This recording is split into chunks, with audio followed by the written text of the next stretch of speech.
It's October 17th, 2023, and this is Sketchworks NewsBrake. The news stops here. I'm Brian Troxell. In an interview on State of the Union, which CNN claims is a real show, Representative Dan Crenshaw, bracket R-TX close bracket, advises Jim Jordan supporters not to attack other candidates for Speaker of the House. Crenshaw's warning will undoubtedly fall on deaf ears, as people are too busy wondering what it looks like under his eye patch. Elsewhere in the House, good news for George Santos. No, there's not. There's no good news for George Santos, but I had you go in there for a second. Santos is facing 23 new indictments, including 2 counts of wire fraud, 1 count of identity theft, and 1 count of wearing god-awful sunglasses. What the hell are you wearing, Santos? You look like a half-assed Willy Wonka.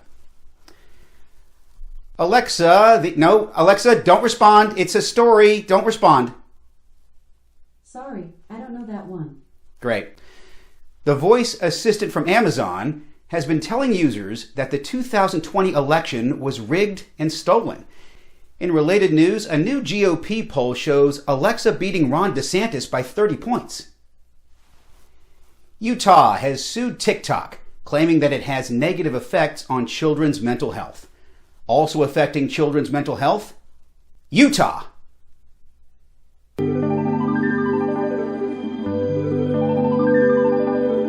Our ambitious new concept show, The Dream Cafe Experience, opens in 2.5 weeks, November 3rd to be specific, and runs for 4 shows over 2 weekends at the Warehouse here in Atlanta. Tickets are on sale now at sketchworkscomedy.com, so get yours and let us inject sketch comedy into your subconscious. Wouldn't you like that? Last week we said this about our goal of getting to 1,000 YouTube subscribers. Can we do it this week? Let's find out. We did not. But I'm calling it right now. We are definitely going to reach our goal of 1,000 subscribers before next week's episode, thanks to wonderful people like you. Next Tuesday, we'll have some celebrations and some surprises in store, so be sure to tune in. Unless we somehow don't make it. Seems kind of... But if we don't make it, you should tune in anyway to see how we explain it away and pretend we never said any of this. And that is our gratuity. Jada Pinkett Smith admits she and her husband, Will Smith, actually separated in 2016, but they both don't plan to divorce.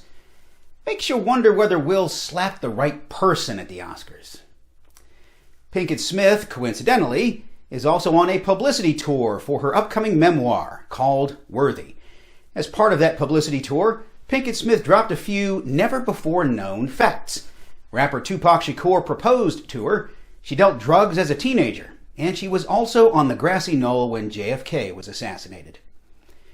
Speaking of celebrity memoirs, after narrating Britney Spears' new memoir, The Woman in Me, Oscar-winning actress Michelle Williams declared, "I stand with Britney." She then added, "Just not too close because I don't want to get cut."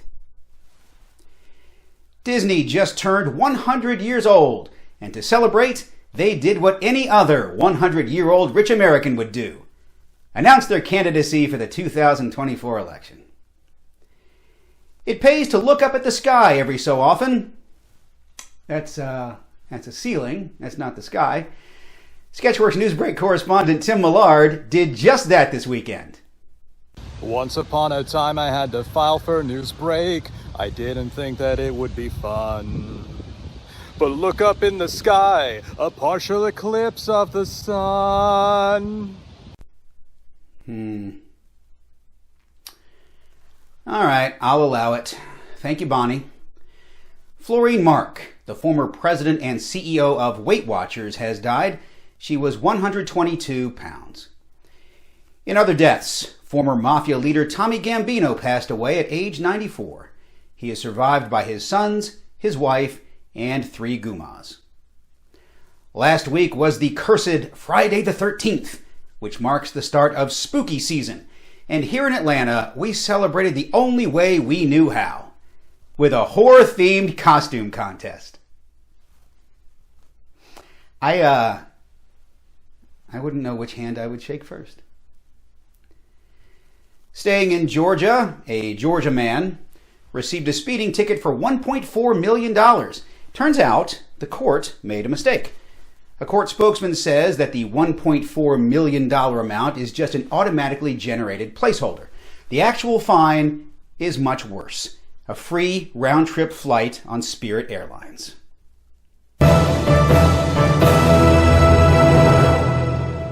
Business networking website LinkedIn plans to lay off around 1 in 10 of its employees.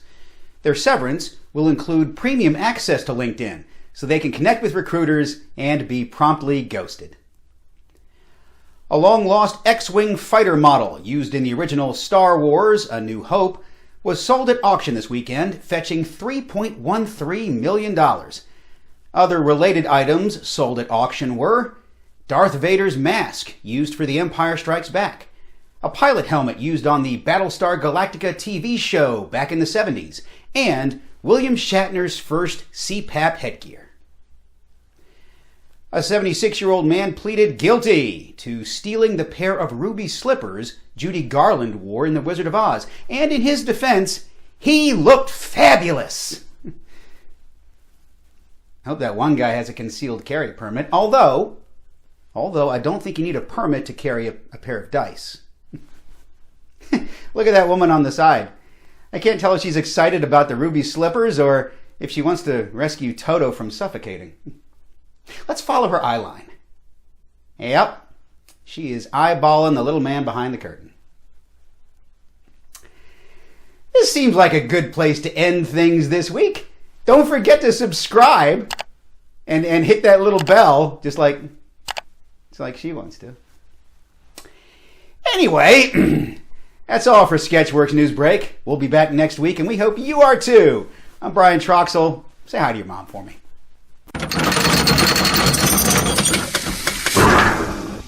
When a person can be married in the morning and thrown out of a restaurant for being gay in the afternoon, something is still fundamentally wrong in this country. And that still exists.